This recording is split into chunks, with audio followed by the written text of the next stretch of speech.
अस्सलामुअलैकुम and welcome back. First class में हमने इंपोर्टिंग एंड सीक्वेंसेस के बारे में सीखा। आज की इस क्लास में हम सीखेंगे कि टूल्स एंड टाइमलाइन को किस तरीके से हम इस्तेमाल करते हैं, यानी कि टूल्स के बारे में गाइड दूंगा कि यार टूल्स से किस टूल से क्या होता है, और टाइमलाइन के बारे में बताऊंगा कि टाइमलाइन में कौन कौन से फंक्शन मौजूद हैं जिनको आप इस्तेमाल करके अपने लिए आसानियाँ पैदा कर सकते हैं। ठीक है।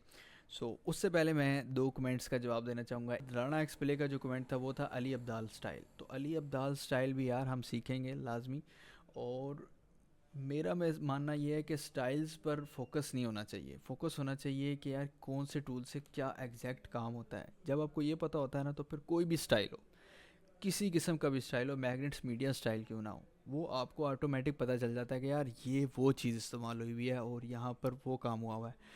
बंदा इजीली बना लेता है, एक दो ट्राई में बंदा वहाँ तक पहुँच जाता है। ठीक है। तो फोकस जो है वो उस चीज़ पे करना है कि यार मतलब कौन सा टूल क्या काम करता है, ताकि आपको हर चीज़ का आइडिया हो कि यार मतलब समझ रहे हो ना, कि सीख सीख के बंदा एक बैठा हुआ है कि यार मतलब है कि मुझे पता है, ठीक है, कि कैसे होना है। और दूसरा कमेंट है मोहम्मद उमर नामी बंदे का। तो भाई आफ्टर इफ़ेक्ट भी सिखाएंगे, लेकिन पहले प्रीमियर प्रो को अच्छे से सीखो।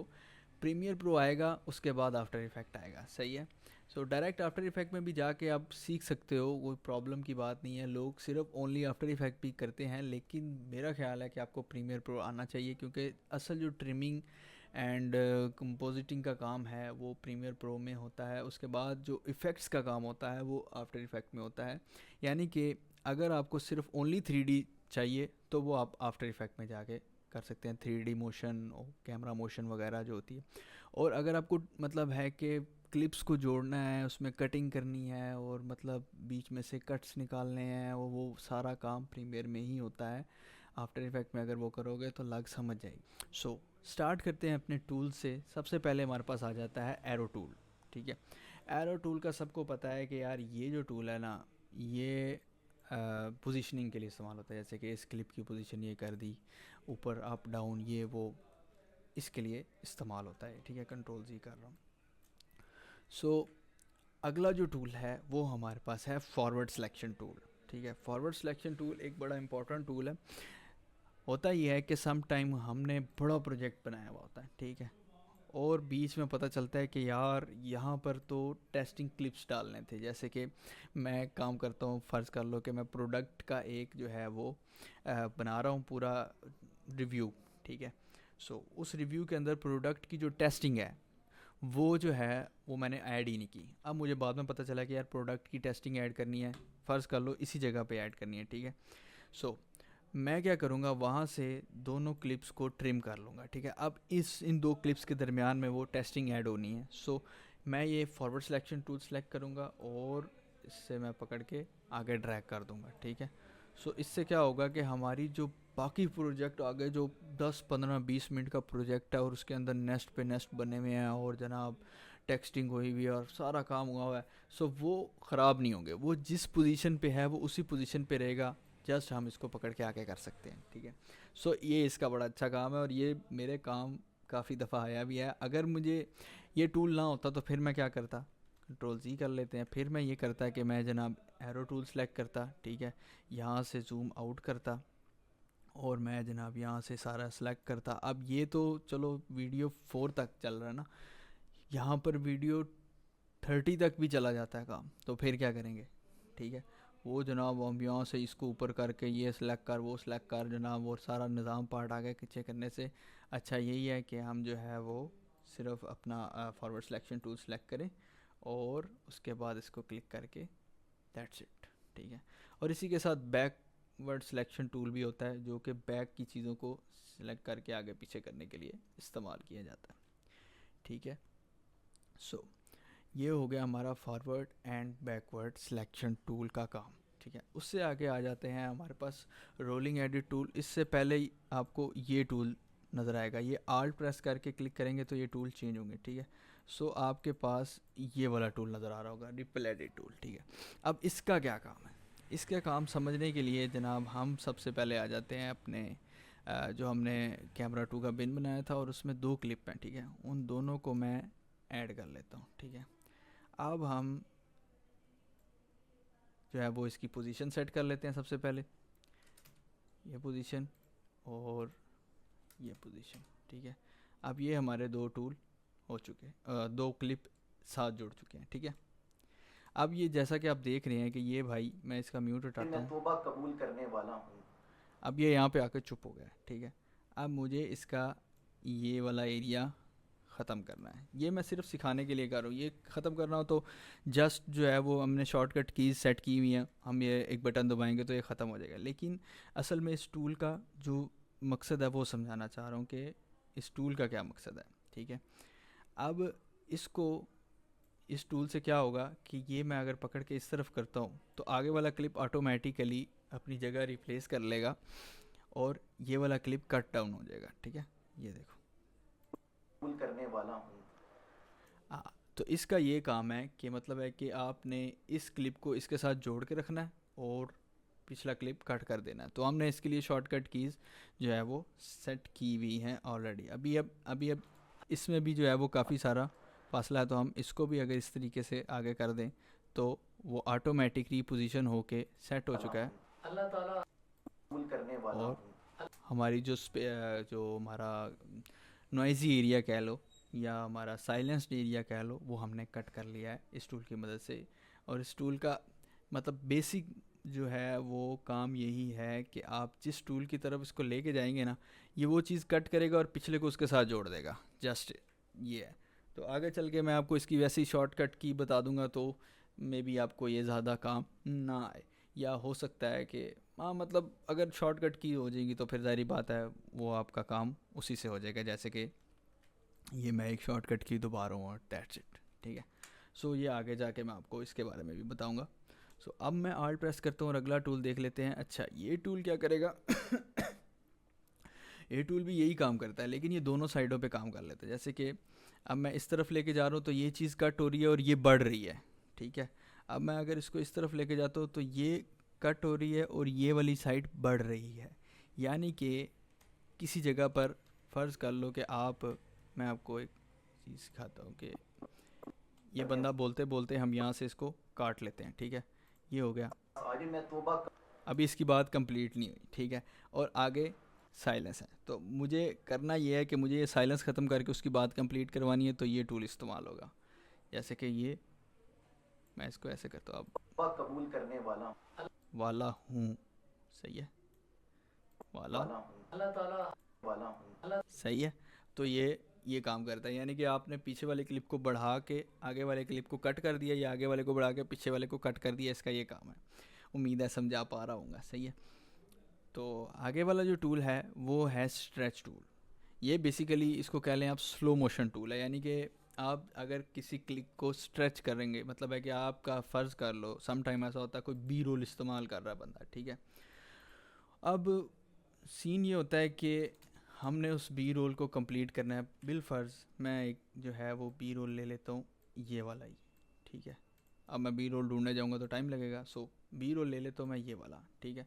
अब ये था एक फॉरेस्ट की फुटेज थी, ठीक है, फ़र्ज़ कर लो। अब इसको मुझे चाहिए थी यहाँ तक, लेकिन ये फुटेज है ही यहाँ तक, ठीक है। अब इस काम के लिए एक और टूल भी आया हुआ है, लेकिन ये पहले जो है वो इसका यही काम था कि ये जो है वो स्ट्रेच करके हम इसको स्लो मोशन करके कंप्लीट करवा लेते थे, ठीक है। तो अब इस टूल को सिर्फ स्लो मोशन के लिए इस्तेमाल कर सकते हैं। जैसे कि कोई भी क्लिप है उसको पकड़ के आप जितना बढ़ाएंगे उतने सेकंड तक वो स्लो हो जाएगा, सही है। सो इसको स्लो मोशन टूल ही कह लो, बेहतर है, दूसरा काम इसका ख़त्म। अच्छा, ये टूल भी बड़ा इम्पोर्टेंट है यार। ये टूल क्या करता है, ये टूल म्यूज़िक के साथ चलेगा और म्यूज़िक जो है वो मेरे पास होगा नहीं अच्छा, ये म्यूज़िक आ गया, ठीक है। अच्छा जी, अब ये टूल क्या करेगा, फ़र्ज़ कर लो मैं इसको यहाँ से कट कर लेता हूँ और अब मुझे इस म्यूज़िक को बढ़ाना है, ठीक है। तो इस टूल का ये काम है कि आप इसको बढ़ाएंगे, ये ऑटोमेटिक इस तरीके से सेटअप बनाएगा कि जो है वो म्यूज़िक आप बढ़ा सकते हैं, ठीक है। इस टूल का बड़ा बेहतरीन काम है, यानी कि आप देखो अब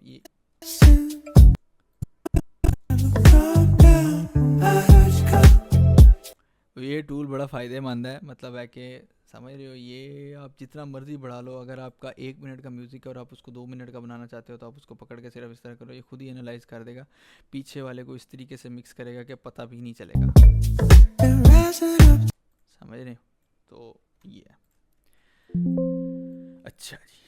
अब हमारे पास आगे ये सारा क्लियर हो गया 4 टूल। उसके बाद आ जाता है हमारे पास ट्रिम टूल, ठीक है।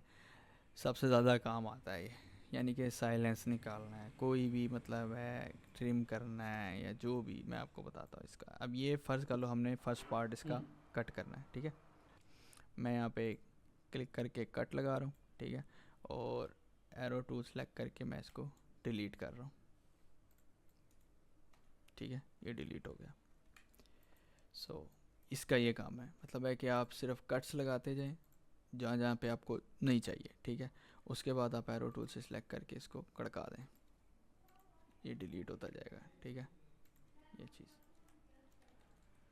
सो ये साइलेंसेस निकालने के लिए काम आएगा, और वो भी शॉर्टकट कीज़ तक। उसके बाद ये भी, हाँ, उसके बाद ये तब काम आता है जब आपको किसी सेंटर में, यानी कि ऊपर भी क्लिप्स है नीचे भी हैं, और सेंटर में आपको जो है वो कोई छोटा सा पार्ट ट्रिम करना है, तो आपको पता होना चाहिए कि ट्रिम टूल से आप जो है वो लगा के और कट कर सकते हैं, ठीक है।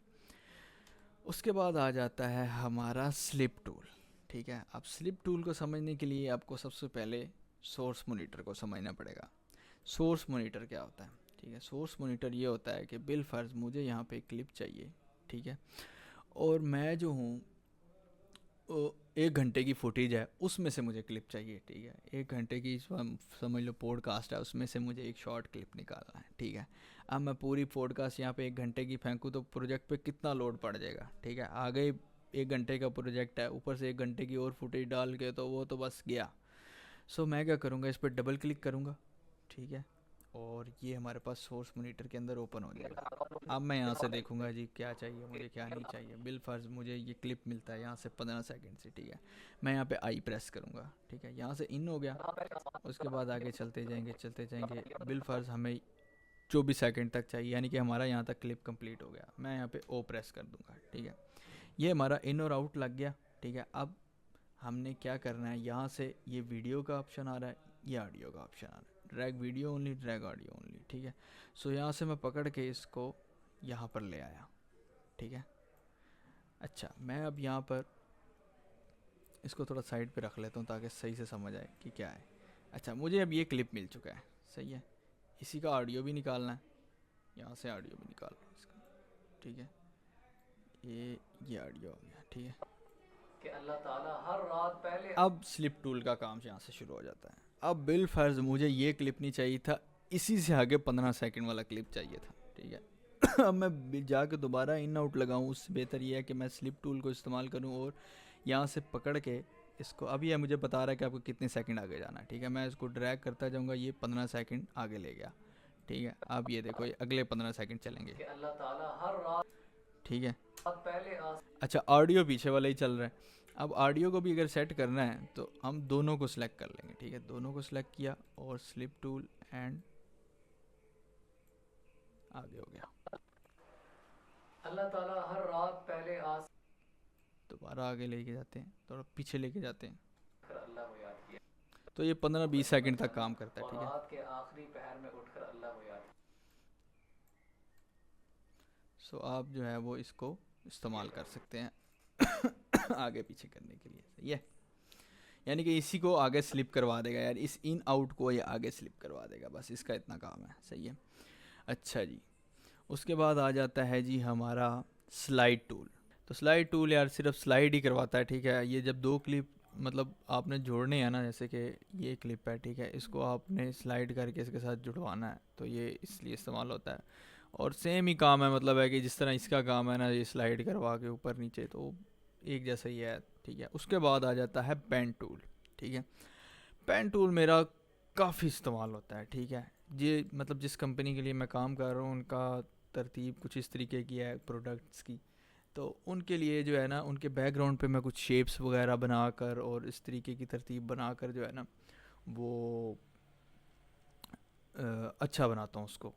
सो अब इससे एक यदि शेप बना के देख लेते हैं। सबसे पहले मैं इसको जो है वो 25% कर देता हूँ। वैसे भी अब जो 2025 है उसमें जो है ना वो स्क्रोलिंग व्हील के साथ जो है ये ऑप्शन आ चुका है, और अगर आपके पास जो है वो ओल्डर वर्जन है तो आपको यहाँ से ये करना पड़ेगा, ठीक है। सो आप जो है वो यहाँ से पेन टूल से क्लिक करेंगे, फिर क्लिक एंड ड्रैग करेंगे, ठीक है।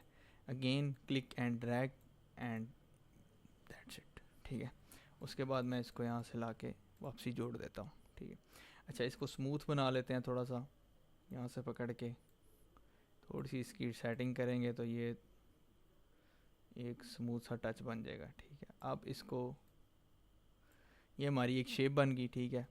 अब मैं इसको मूव भी करवा सकता हूँ। अच्छा, अभी ये इतना स्मूथ नहीं है, ठीक है। सो ये जितना स्मूथ होगा उतना ज़्यादा अच्छा लगेगा, ठीक है। इससे किसी किस्म की भी शेप बना सकते हैं आप, अपनी मर्ज़ी की शेप्स बनाएं, ठीक है, पीछे, और ये काफ़ी इस्तेमाल होता है। अच्छा, अब मैं आ जाता हूँ इधर यहाँ से इस प्रॉपर्टीज़ में, ठीक है। अब ये प्रॉपर्टीज़ आपको 2024 में नहीं मिलेगा, ठीक है। उसमें इसेंशियल ग्राफिक नाम का एक टैब होगा जिसमें आप जाके इसकी ये सारी चीज़ें चेंज करेंगे। यहाँ से मैं इसको कलर जो मर्ज़ी है वो दे सकता हूँ, जैसे कि ये ब्लू कलर है तो ये इस तरीके से मेरा नज़र आने लग जाएगा, ठीक है, ऐसे। सो इसके साथ इनको हैंड टूल का भी ऑप्शन देना चाहिए था, जिससे पकड़ के बंदा जो है ना वो इसको आगे पीछे कर सके। सो ये हमारी शेप क्रिएट हो गई है, ठीक है।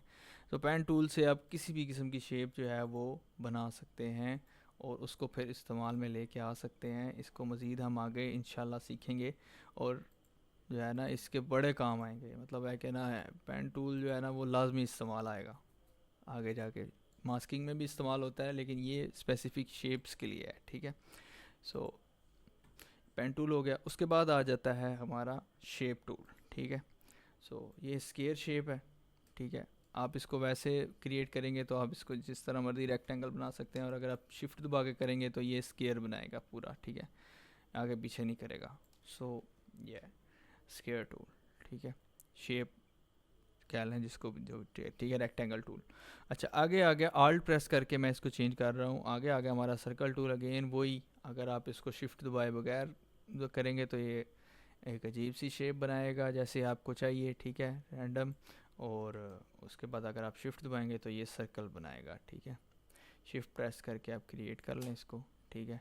और इसका कलर मैं अगर वाइट कर दूं तो ये हमारा रात को चांद जो है ना वो निकला हुआ है यहाँ पे, ठीक है। यहाँ पे सितारे वगैरह बना के, तो ये पानी उड़ रहा है, ये सही है। सो इस किस्म का सीन भी बना सकते हैं आप, ठीक है। और उसके बाद आ जाता है जी हमारे पास ये पॉलीगॉन टूल, ठीक है। पॉलीगॉन में जो है वो आप इसका जो है ना वो ज़्यादा सी वो कॉर्नर्स बना सकते हैं, जैसे कि ये यहाँ पे प्रॉपर्टीज़ वाले पैनल में आके मैं नीचे इसके ये इसको ज़्यादा करूँगा तो ये आप जितनी मर्ज़ी इसकी यहाँ से कॉर्नर्स बना सकते हैं। उसके बाद ये सर्कल तक आप लेके जा सकते हैं, ठीक है।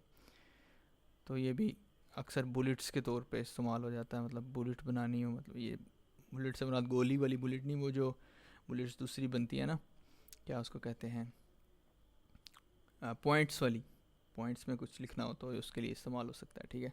उसके बाद आप इसके कॉर्नर्स को गोल कर सकते हैं, ठीक है। ये आप सारे मतलब जितनी भी शेप्स आपने बनाई हैं उनके कॉर्नर्स को यहाँ से आके गोल कर सकते हैं, हाइट कंट्रोल कर सकते हैं, विड्थ कंट्रोल कर सकते हैं। सो मतलब खुली जो है ना वो आपको यहाँ पे सारी चीज़ें मिलेंगी कि आप पंगे ले सकते हैं, ठीक है। सो अब ये इन्होंने यहाँ पे की फ्रेम का ऑप्शन भी दे दिया जो कि बहुत बेहतरीन चीज़ है। आप वाले जो 2023 और 2024 यूज़ कर रहे हैं वर्जन, उसमें शायद ये ऑप्शन ना हो, लेकिन अब ये है। तो इसका फ़ायदा ये होगा कि आप जो है वो अगर शेप्स के साथ ये की फ्रेम दबा के, तो ये की फ्रेमिंग पे जब जाएंगे तो फिर इसको सीखेंगे यार, इसको ज़्यादा कॉम्प्लेक्स नहीं करते। उसके बाद आ जाता है हमारा हैंड टूल, ठीक है।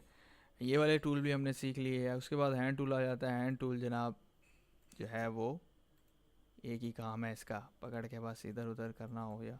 अच्छा, इसकी भी शॉर्टकट की जो है ना हम सेट कर सकते हैं ताकि हम जो है ना वो इजीली प्रोजेक्ट को आगे पीछे कर सकें, ठीक है। हैंड टूल बस यही है, आप जो है वो यहाँ से जूम इन करके और जो है वो इस तरीके से अपना काम कर सकते हैं। और हैंड टूल की हम शॉर्टकट की भी इंशाल्लाह कुछ रखेंगे ताकि जो है ना वो प्रेस करके हम इजीली हैंड टूल यूज़ कर सकें, ठीक है। आमतौर पे ये सॉफ्टवेयर में स्पेस से होता है, लेकिन यहाँ पे प्रीमियर में इसको स्पेस से अगर रखेंगे तो प्रॉब्लम होगी, क्योंकि हम स्पेस यूज़ कर रहे होते हैं प्ले एंड पॉज के काम लिए करें आगे, ताकि ठीक है। सो इस वजह से भी लोड जो है ना कम आए। वो मतलब है कि उसके बाद आ जाता है टेक्स्ट टूल, ठीक है। टेक्सटिंग के लिए इस्तेमाल होता है, सबको पता है यार। देखो यहाँ पे मैं क्लिक करता हूँ और मैं लिख देता हूँ जी वी आर लर्निंग, ठीक है। उसके बाद आप प्रॉपर्टीज़ का पैनल खोल लें, यहाँ पे अपना जो भी आपको फ़ॉन्ट पसंद है, ठीक है, मॉन्ट सेरेट या जो भी मतलब है कि ना, मैं तो यही यूज़ करता हूँ ज़्यादा, बस ये अच्छा लगता है, पता नहीं क्यों एडिटर्स को, ठीक है। हालांकि इसमें कोई ख़ास बात है नहीं है, लेकिन फिर भी अच्छा। तो ये मतलब इस तरीके से आप जो है वो फ़ॉन्ट्स यूज़ कर सकते हैं, लिख सकते हैं टी से, ठीक है। तो उसकी प्रॉपर्टीज़ जो है वो यहाँ पे ओपन हो जाती हैं। ये कलर है, स्ट्रोक है, ठीक है, फिल कटी कटाएंगे तो फिल ख़त्म, यहाँ से स्ट्रोक आ जाएगा, ठीक है। उसका जो है वो स्ट्रोक आप सेट कर सकते हैं, ठीक है। अच्छा, इसमें ये चीज़ें आपको आनी चाहिए, पता होनी चाहिए, जैसे कि मैं 1 मिनट यहाँ से जो है वो नीचे सेकंड लाइन लिख दूँ, ठीक है, हाँ सेकंड लाइन, ठीक है। अच्छा, अब मैं इसको सेलेक्ट कर लेता हूँ कंट्रोल ए से, ठीक है। अच्छा, ये जो है ना, ये लेटर स्पेसिंग है, ठीक है, इससे लेटर स्पेसिंग आती है, ठीक है। ये पता होना चाहिए, क्योंकि जब आप डिज़ाइनिंग करते हैं ना टेक्स्ट की, बड़ा मैटर करती है वीडियो एडिटिंग में ना टेक्स्ट की डिज़ाइनिंग। तो मतलब है कि अगर आपकी टेक्स्ट डिज़ाइनिंग नहीं ना ठीक, तो वीडियो एडिटिंग का वो चस नहीं आ रही होती जो मतलब आनी चाहिए। अक्सर वीडियो एडिटर ने वीडियो बनाई होती है अच्छी, लेकिन टेक्सटिंग की वजह से मार खा रहे होते हैं, ठीक है। तो ये आपको पता होना चाहिए कि ये लेटर स्पेसिंग आ गई है, ठीक है, ये लाइन स्पेसिंग है, ठीक है, यहाँ से लाइन स्पेसिंग दे सकते हैं। तो ये पंगे शंगे लेके चेक कर लेना, सो पता चल जाता है। उसके बाद बैकग्राउंड आ जाता है, आपने अगर लेटर के इसके साथ इसके पीछे कोई बैकग्राउंड वगैरह रखना है, जैसे कि हम अक्सर उसको रखते हैं उसमें किसी स्क्वायर शेप में, ठीक है, और उसको कर देते हैं रेड और उसको लगा देते हैं जनाब इस तरीके से, ठीक है। सो ये तरतीब आ जाती है उसकी, ठीक है। अच्छा जी, उसके बाद आ जाता है जी शेडो। शेडो आएगा इसके अंदर, टेक्स्ट के अंदर, ठीक है। सो शेडो डार्क ब्लैक करते हैं, ठीक है, तो ये इस तरीके का टच बन जाता है। इसको मैं अगर ऑरेंज करूँ तो ये ज़्यादा खूबसूरत लगने लग जाएगा, देख रहे हो। अच्छा जी, उसके बाद यहाँ से इसकी ओपेसिटी सेट कर सकते हैं, ठीक है। उसके बाद जनाब ये एंगल है, शेडो का एंगल किस तरीके से कहाँ से जाएगा, लाइट कहाँ से आएगी, ये वो तरतीब है, ठीक है। शेडो का डिस्टेंस क्या हो, ठीक है, ये वो तरतीब है। और उसके बाद जो है वो स्प्रेड कितना हो शेडो, ठीक है। उसके बाद सॉफ्ट क्या हो, कितना हो, सॉफ्टनेस क्या हो। सो ये मतलब आप इसको पंगे लेके जो है ना वो चेक कर लेना। अब मुझे तो याद है, लोग इनके आइकन से भी याद है कि किससे क्या होता है, लेकिन आप जो है वो इसको पंगे लेके चेक कर सकते हैं। उसके बाद मास्क विद टेक्स्ट जो है, ये एक बड़ा बेहतरीन चीज़ है। जब हम इसके प्रॉपर्टीज़ के पैनल को इन डेप्थ जाएंगे, या चलो इसको मैं, या जब हम शेप्स के ऊपर जो है ना वो एनिमेशंस बनाना सीखेंगे ना, तब हम इस फीचर को इस्तेमाल करेंगे, क्योंकि अभी मैं आपको बताऊंगा आप कंफ्यूज हो जाएंगे, ठीक है। अच्छा, अलाइनमेंट है जी, अलाइनमेंट आप सेंटर कर सकते हैं जी, लेफ़्ट राइट लगा सकते हैं, ठीक है।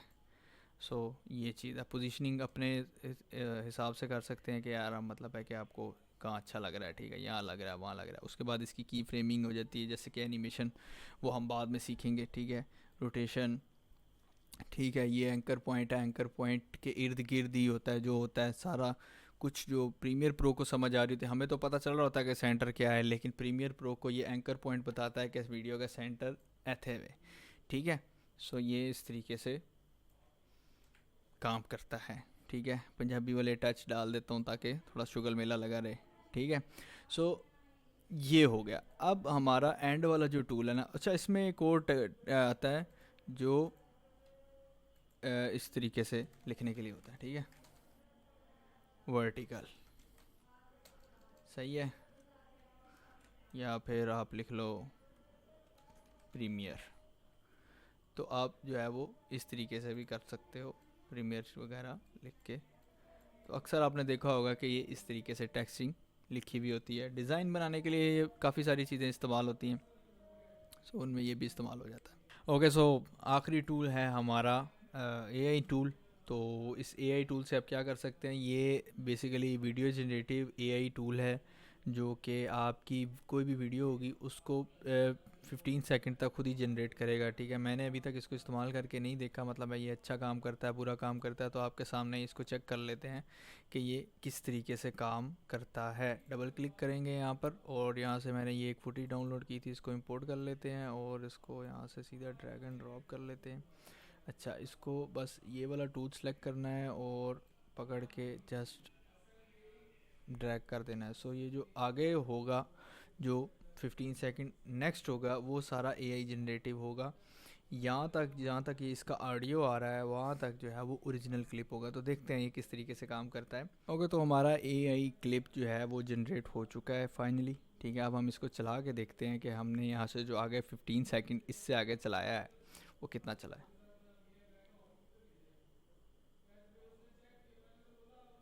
तो ये आगे वाला जो 15 सेकंड था ये एआई ने खुद जनरेट किया है। मेरे ख्याल से अच्छा ही वर्क कर रहा है यार।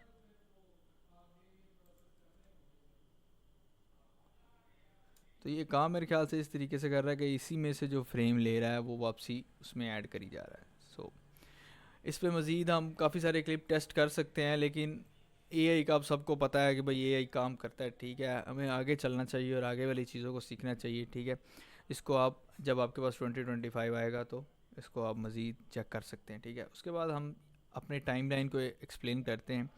यहाँ पे आ जाता है insert and override sequences as nest और इंडिविजुअल क्लिप्स। ठीक है, सो ये क्या काम करता है, जब आप जो है वो मुख्तलिफ प्रोजेक्ट्स में काम कर रहे होते हो। ठीक है, मुख्तलिफ सीक्वेंसेस में काम कर रहे होते हो। जैसे कि हमारा एक ये सीक्वेंस है, अभी मैं सीक्वेंस में जाके एक और सीक्वेंस क्रिएट कर लेता हूँ कोई भी। ठीक है, 1080p फर्ज कर लो मैं इसको, और इसको नाम दे लेता हूँ यहाँ पे जो है वो रीनेम, और यहाँ पे मैं इसको कर लेता हूँ जी फॉर टेस्टिंग 2, यार इसको कर लेते हैं सीक्वेंस 2। ठीक है, सीक्वेंस 2 आ गया और टेस्टिंग सीक्वेंस, ये टेस्टिंग वाला जो हमारा सबसे पहला सीक्वेंस है। ठीक है, अच्छा अब इस सीक्वेंस के अंदर जो कुछ है, जैसे कि मैं इन सारी चीज़ों को कॉपी करता हूँ और इस सीक्वेंस में फेंक देता हूँ। ठीक है, इसमें कुछ ना कुछ पड़ा होता गया, मैं पता हो, जैसे कि अब इसमें एक अलग से पूरा प्रोजेक्ट पड़ा है। ठीक है, ये फ़र्ज़ कर लो। अब मुझे इस टेस्टिंग वाले सीक्वेंस में वो वाला सीक्वेंस जो है वो इंपोर्ट करवाना है। ठीक है, अब मैं अगर इसको डायरेक्ट ड्रैग एंड ड्रॉप करता हूँ, ठीक है, तो ये एक नेस्ट की सूरत में हमारे पास आ जाएगा। तो ये इस बटन की वजह से हो रहा है। ठीक है, अगर मैं इसको टिक हटा दूँ, ठीक है, और फिर मैं ड्रैग एंड ड्रॉप करूँ तो क्या होगा, नेस्ट से बाहर सारे क्लिप मेरे पास इंपोर्ट हो जाएंगे। सो ये है एक पूरे का पूरा सीक्वेंस इंपोर्ट करने के लिए ये वाला बटन, कि आप उसको एज ए इंडिविजुअल क्लिप लेना चाहते हैं या फिर उसको ओपन, यानी कि उसके अंदर जो कुछ भी है वो ओपनली आपके सामने खुल के आ जाएगा, समझ रहे हो। तो उसका ये चक्कर है। ठीक है, सो जब ये ऑन होगा तो नेस्ट, और जब ये ऑफ होगा तो ओपनली क्लिप्स आपके जो भी उसमें जो भी आपने रखा हुआ होगा, जो भी प्रोजेक्ट होगा वो सारा ओपन खुल के आ जाएगा। ठीक है सो अच्छा, नेस्ट क्या होता है, नेस्ट भी ये देख रहे हो, ये अगर मैं इस नेस्ट को ओपन करना चाहता हूँ तो मैं डबल क्लिक करूँगा तो ये हमारे पास आगे उसी सीक्वेंस में जाके ओपन हो जाएगा। यानी कि ये वाला जो नेस्ट है ये इसके साथ कनेक्टेड होगा, लेकिन ये जो इंडिविजुअल क्लिप हैं ये उसके साथ कनेक्टेड नहीं है, ये अलग से इसमें कॉपी हो चुके हैं। ठीक है, तो इसमें बेसिक डिफरेंस ये है। ठीक है, आगे मज़ीद नेस्ट से क्या क्या होता है वो हम आगे सीखेंगे, अभी इसको इतना कॉम्प्लेक्स नहीं बनाते, इसको मैं डिलीट करता हूँ। ठीक है, अच्छा मैं एक चीज़ पहले लेक्चर में बताना भूल गया था कि यार आप जो है वो मल्टीपल सीक्वेंसेस बना सकते हो। यहाँ पर काफ़ी सारे सीक्वेंसेस पे काम हो सकता है, यानी कि आपको साथ ही 4 के भी चाहिए, 2 के भी चाहिए, 1080p भी चाहिए और वर्टिकल भी चाहिए, तो वो आप अलग अलग सीक्वेंसेस यहाँ से आके न्यू आइटम से बना सकते हो। ठीक है, सही है, ओके।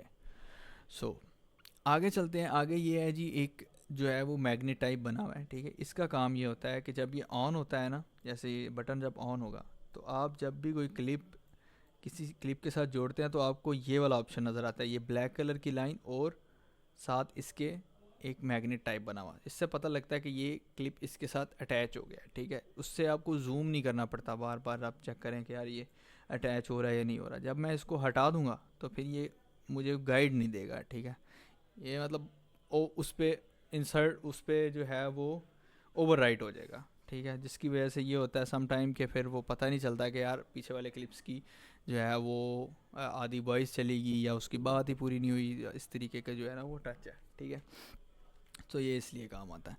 अच्छा आगे है जी लिंक्ड सेक्शन। ठीक है। इससे क्या होता है, जब ये ऑन होगा ना तो आप किसी भी क्लिप पे क्लिक करेंगे उसका ऑडियो उसके साथ ही रहेगा। ठीक है, आपको दोनों में से एक क्लिप यानी कि वो एक जान होंगे। ठीक है, अब मुझे इसका ऑडियो अलग करना है तो मैं इस वाले बटन को ऑफ करके जब मैं ऑडियो पे क्लिक करूँगा तो ये ऑडियो अलग हो गया। ठीक है, इसको मैं डिलीट कर सकता हूँ इजीली। तो ये सीन है। उसके बाद है मार्कर्स, यहाँ पे अपने मार्कर लगाना। तो ये कोई भी आप बड़ा प्रोजेक्ट काम कर रहे हैं, आपको याद आता है यार यहाँ पे एक बी रोल लगाना है, तो आप यहाँ पे मार्कर दे सकते हैं और उसको फिर यहाँ पे कमेंट्स भी दे सकते हैं कि यहाँ पर बी रोल लगाना है फलां फलूँ ये वो। ओके, ठीक है। तो जब आप इस पे आएंगे तो यहाँ पे वो देख रहे हो लिखा आ रहा है कि यहाँ पर बी रोल लगाना है। सही है, ओके, ये मार्कर आ गया। आगे आ जाती है मज़ीद सेटिंग के आपने क्या चीज़ यहाँ पे शो करवानी है क्या नहीं करवानी। सो ये आप चेक कर लेना। ठीक है, इतने लंबे प्रोसेस में मैं नहीं जाता, ऑलरेडी वीडियो बहुत लंबी हो चुकी है। उसके बाद आ जाता है जी यहाँ पे ये आई बटन। ठीक है, आई बटन यानी कि आप ये वीडियो देखना चाहते हैं इस वीडियो की ये स्पेसिफिक लाइन में। ठीक है, यहाँ पे वीडियो सबसे इधर से शुरू करते हैं। ठीक है, ये लॉक है जी। ठीक है, यहाँ से आप स्पेसिफिक लाइन जो वीडियो की है वो लॉक कर सकते हैं। ऊपर V1 V2 V3 so on video की लाइंस, नीचे ऑडियो की लाइंस, ऑडियो 1 ऑडियो 2 ऑडियो 3। ठीक है, अच्छा, ये V1 एक्टिव होगा। ठीक है, तो जब हम इसको चलाएंगे, ठीक है, तो ये साथ साथ सेलेक्ट करता जा रहा होगा। जैसे कि यहाँ से देखो, यहाँ से मैं स्पेस दबा के करता हूँ तो ऑटोमेटिक ये वाला क्लिप सेलेक्टेड होगा। ठीक है, सो ये जो बटन ऑन होता है तो ये हमारा मतलब है कि मेन टारगेट होता है ये क्लिप। ठीक है, यानी कि ये सारे टारगेट हो रहे होते हैं। जैसे कि मैं अब यहाँ पर आके क्यू दबाता हूँ तो ये वाला क्लिप कट गया। ठीक है, यहाँ पे आके अगर मैं W दबाता हूँ तो ये वाला क्लिप मतलब हो गया। पता नहीं मैं क्या कह रहा हूँ क्योंकि मैं इस टाइम फुल थका हुआ हूँ और मुझे कुछ समझ नहीं आ रहा। सही है, तो अगर कोई चीज़ रह जाए या कुछ भी गलत हो जाए तो मुझे जो है वो आपने कमेंट्स में बताना है कि भाई आप ये चीज़ भूल गए हो और ये चीज़ आपने सही नहीं समझाई। ठीक है, उसके बाद आ जाता है नीचे ये 3 म्यूट। म्यूट से मुराद है कि जो है वो आप अपना ऑडियो जो भी इस लाइन में होगा वो म्यूट हो जाएगा। ठीक है, आप इसको नहीं सुनना चाहते, अब ये वाला ऑन कर लो, म्यूट हो जाएगा। ठीक है, और आप सिर्फ इसी लाइन को सुनना चाहते हो तो आप एस दबा दो, बाकी सब म्यूट हो जाएंगे। ठीक है, ये चीज़ है। सो ये म्यूट एंड सिंगल है और ये माइक है जिससे आप जो है वो डायरेक्ट प्रीमियर प्रो में रिकॉर्डिंग कर सकते हो। ठीक है, सो ये चीज़ें थी आज की जो ट्यूटोरियल में मैंने आपको सिखानी थी और मैं फुल थक चुका हूँ इस टाइम। ठीक है, और सही है। कमेंट्स में मुझे बताना कि यार कैसा लग रहा है आपको, क्या सिखा रहा हूँ, जो कुछ समझ आ रहा है नहीं आ रहा। मज़ीद आगे हम जो जब चीज़ें बिल्ड करना शुरू करेंगे तो आपको सारी चीज़ें इंशाल्लाह समझ आ जाएंगी। सो उम्मीद है कि आज का ट्यूटोरियल आपको पसंद आया होगा। मिलेंगे अगले ट्यूटोरियल में, तब तक के लिए अल्लाह हाफिज़।